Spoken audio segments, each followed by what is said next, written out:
பிப்ரவரி 9 ஞாயிற்றுக்கிழமை. சேருங்கள், தேவனிடத்தில் சேருங்கள், அப்பொழுது அவர் உங்களிடத்தில் சேருவார். பாவிகளே, உங்கள் கைகளை சுத்திகரியுங்கள், இருமனமுள்ளவர்களே, உங்கள் இருதயங்களை பரிசுத்தமாக்குங்கள். யாக்கோபு 4:8. உங்களுடைய உள்ளத்தின் ஆழத்தில் எப்பொழுதும் தேவனோடு கிட்டிச் சேர வேண்டுமே, இன்னும் அதிகமாய் அவரை நெருங்கி வாழ வேண்டுமே என்ற ஏக்கம் இருக்கட்டும். அப்பொழுதுதான் தேவ சமூகத்தின் ஆனந்தத்தை உணர முடியும், தேவனுடைய அன்பினால் நிரம்பியிருக்க முடியும். தேவனே, நான் உமதண்டையில் இன்னும் நெருங்கி சேர்வதே நாவல் பூமியில் என்று பக்தன் பாடுகிறான் அல்லவா?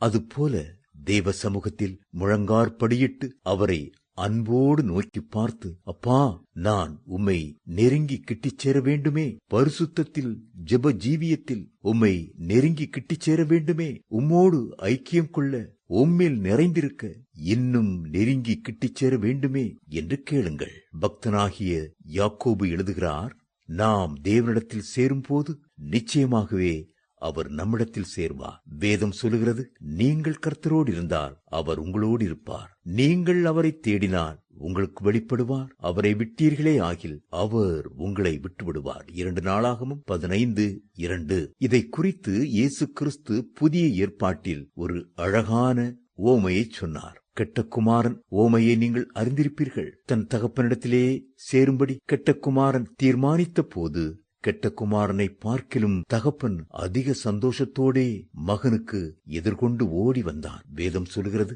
அந்த இளைய குமாரன் எழுந்து புறப்பட்டு தன் தகப்பனிடத்தில் வந்தான். அவன் தூரத்தில் வரும் போதே அவனுடைய தகப்பன் அவனை கண்டு மனதுருகி ஓடி அவன் கழுத்தை கட்டிக்கொண்டு அவனை முத்தம் செய்தான். லூக்கா 15:20. நம்முடைய கர்த்தர் எப்படிப்பட்டவர்? அவர் பாவியை நேசிக்கிறவர், அவர்களை பரிசுத்தம் பண்ண மனதுருக்கமும் அன்பும் உள்ளவர். தன்னண்டை வருகிற ஒருவரையும் அவர் புறம்பே தள்ளாதவர். உலகத்தில் பல மதங்களும் மார்க்கங்களும் உண்டு. ஒவ்வொரு மார்க்கத்திலும் மனிதன் தெய்வத்தை தேடி அலைகிறான், புண்ணிய ஸ்தலங்களையும் தேடி அலைகிறான். மலைகளிலும் குகைகளிலும் போய் தவம் இருக்கலாமா என்று மனிதர்கள் தேடி அலைகிறார்கள். இன்னும் சிலர் தங்கள் உடலையும் உள்ளத்தையும் வருத்தி ஆணி படுக்கைகளின் மேல் படுத்து அல்லது தலைகீழாக நின்று இறைவனை காண முயல்கிறார்கள். ஆனால் அன்பு இரட்சகரான இயேசுவோ மனிதன் தன்னை தேடும் வரை கூட காத்திருப்பதில்லை. அவர் மனிதனை தேடி வந்தார். அவர் சொல்லுகிறார், இதோ வாசற்படியிலே நின்று தட்டுகிறேன், ஒருவன் என் சத்தத்தை கேட்டு கதவை திறந்தால் அவனிடத்தில் நான் பிரவேசித்து அவனோடே போஜனம் பண்ணுவேன், அவனும் என்னோடே போஜனம் பண்ணுவான். வெளிப்படுத்தின விசேஷம் 3:20. தேவ பிள்ளைகளே, இதோ இயேசுவானவர் உங்கள் உள்ளத்தின் வாசலை தட்டுகிறார்.